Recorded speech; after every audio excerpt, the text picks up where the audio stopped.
Good morning to all. आज का हमारा टॉपिक जो है वो है प्लांट वायरस इंट्रैक्शन। इसके कुछ टॉपिक्स के बारे में हम लोगों ने लास्ट वाले वीडियो में देखा, जिसमें हम लोगों ने सिम्टम्स के बारे में जाना, इटोलॉजी के बारे में जाना। सिम्टम्स में हम जब वायरस प्लांट पर अटैक करते हैं तो किस प्रकार से सिम्टम्स दिखाई देते हैं, लक्षण दिखाई देते हैं, और उसके इटोलॉजी जो पैथोजन है, कौन से पैथोजन की वजह से ये जो आलू में होने वाले सुपर मिल्ड मोज़ाइक रोग उत्पन्न हो रहे हैं, पॉटी वायरस, इसके बारे में हम लोगों ने सब जाना। तो आज हम उसके बारे में आगे देखेंगे। आज हम लाइफ साइकिल के बारे में जानेंगे और मैनेजमेंट के बारे में जानेंगे कि किस प्रकार से हम ये जो वायरस है उसका संचरण होता है, या फिर इसका जो मैनेजमेंट है, रोकथाम है, इस रोग के रोकथाम, उसके बारे में हम जानेंगे। तो सबसे पहले देखते हैं लाइफ साइकिल के बारे में। लाइफ साइकिल के बारे में बात करें तो इसका जो वायरस का जो संचरण होता है आलू पर, किस प्रकार से वो ट्रांसमिशन करते हैं, उसके बारे में जानते हैं।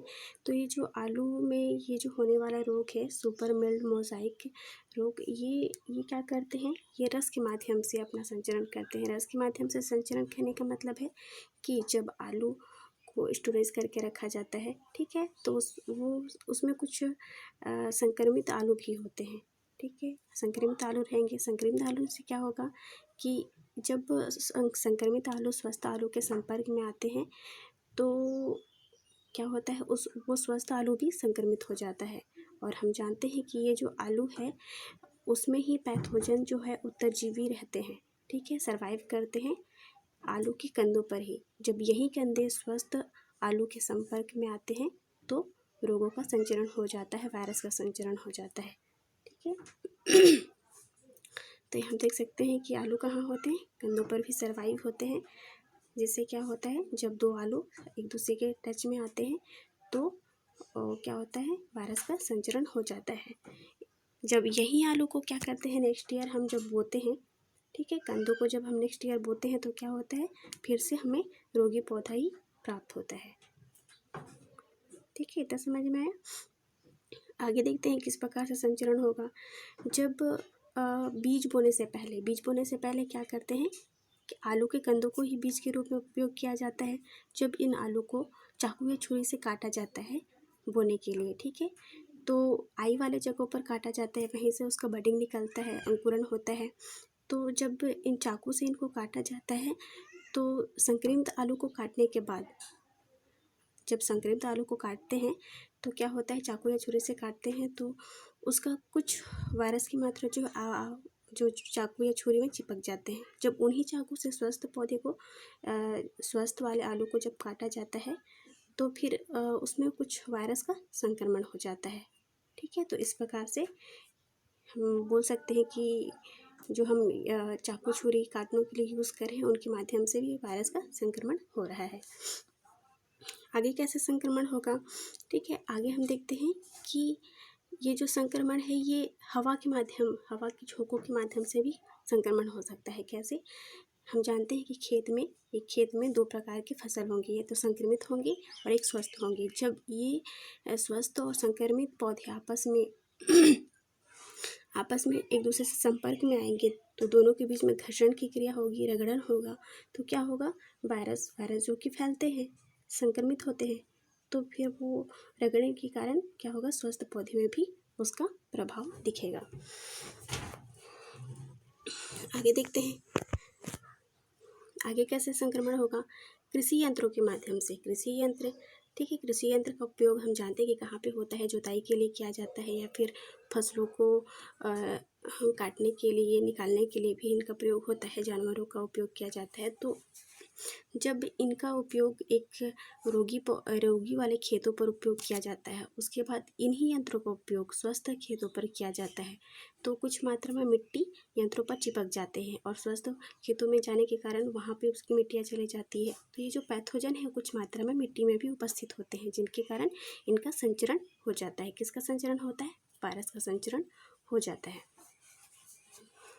इसके अलावा और कैसे संचरण होगा, इसके अलावा कुछ कीट होते हैं, ठीक है, कुछ रोग का वाहक वाले कीट होते हैं, जैसे एफिड कीट, यहाँ पे देख सकते हैं आप एफिड कीट। या क्या करते हैं एफिड कीट, ये जो आलू की पत्तियों को खाते हैं, ठीक है, उसी से अपना आहार लेते हैं। जब ये कीट एक रोगी वाले पौधे से स्वस्थ वाले पौधों पर भोजन के लिए अपना आहार लेने के लिए जाते हैं तो इनके माध्यम से भी रोग का संचरण होता है, रोग फैलता है।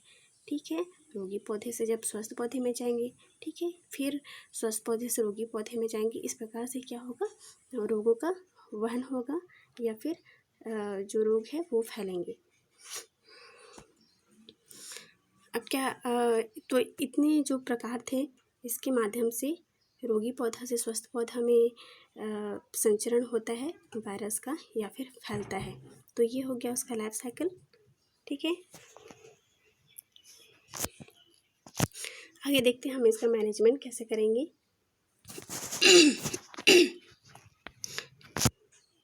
जो पौधों में ये वायरस के कारण जो रोग उत्पन्न हो रहे हैं उसका रोकथाम हम कैसे कर सकते हैं। रोकथाम करने के लिए हम जो अच्छी किस्म के बीज का उपयोग करेंगे। ठीक है, अच्छी किस्म का बीज का यूज़ करेंगे।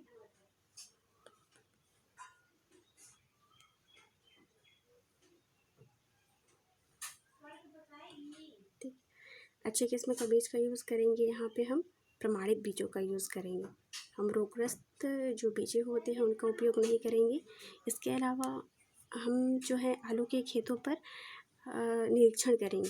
ठीक है, जब हम आलू के खेतों पर जाते हैं तो हम उसका निरीक्षण करेंगे। अगर हमको कहीं भी रोगी पौधे जैसे लक्षण दिखाई देता है तो हम उसको क्या करेंगे, तुरंत उखाड़ कर उसे गड्ढा खोद कर दबा देंगे। गड्ढा खोद कर इसलिए दबाएंगे क्योंकि अगर हम बाहर में फेंक देते हैं तो उसका संचरण भी हो सकता है, इसलिए हम गड्ढा खोद कर उसे दबा देंगे। और ये ध्यान रखेंगे कि हम जब उस संक्रमित पौधे को हाथ लगाए हैं तो हम किसी भी स्वस्थ पौधे को हाथ नहीं लगाएंगे या हाथ को अच्छे से धोएंगे। ठीक है, रोगी पौधे को छूने के बाद में। तो इस प्रकार से हम इसकी रोकथाम कर सकते हैं। इसके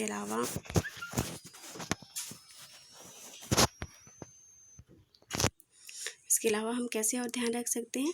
ठीक है, ये जो कीट होते हैं, कीट जैसे लीफ हॉपर जो होते हैं, जो घासों पर पाए जाते हैं ग्रीन कलर के, और ये जो एफिड कीट हैं, ये जो संचरण भोजन के लिए पत्तियों पर निर्भर होते हैं, तो ये एक पत्तियों से दूसरे पत्तियों पर जाते रहते हैं।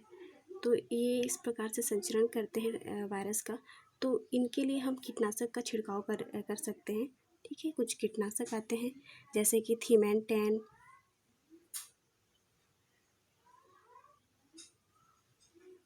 ठीक है, यहाँ पे दिया है थीमेन-10 जी, इसका उपयोग कर सकते हैं। या फिर इसके लिए थायोडान, ये भी है, इसका उपयोग किया जा सकता है। ये सब है वो कीटनाशक है।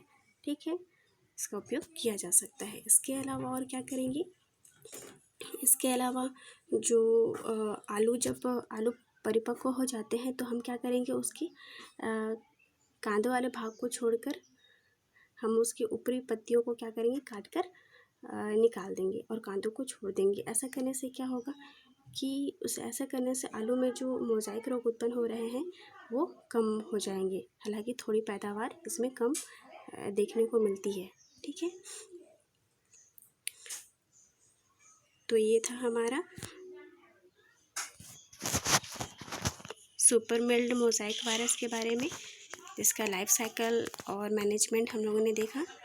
तो एक बार फिर से रिवाइज़ करते हैं कि कैसे रोग उत्पन्न हो रहे हैं, संचरण कैसे होगा। तो संचरण किनके माध्यम से होगा, संचरण होगा आपके कांदों के माध्यम से। जब एक स्वस्थ कांदे जब संक्रमित कांदे के संपर्क में आते हैं, ठीक है, और छुरी चाकू के माध्यम से जिससे हम काटते हैं बीज बोने से पहले, और यंत्रों के माध्यम से, एनिमल्स के माध्यम से, कीट एफिड के माध्यम से रोग का संचरण हो रहा है। ठीक है, इस प्रकार से उसका लाइफ साइकिल चलते रहता है। और मैनेजमेंट कैसे करेंगे, हम मैनेजमेंट करने से अच्छे बीजों का उपयोग करेंगे और अच्छे बीजों का उपयोग कर सकते हैं, और कुछ कीटनाशक का उपयोग भी किया जा सकता है। इसके अलावा हम निरीक्षण करेंगे बार बार कि देखने पर, रोगी पौधा दिखने पर हम उसको क्या करेंगे, तुरंत उखाड़ कर फेंक देंगे। ठीक है, और कुछ कीटनाशक का उपयोग यह थायोडान, थीमेन-10, इन सब का प्रयोग किया जा सकता है। ठीक है।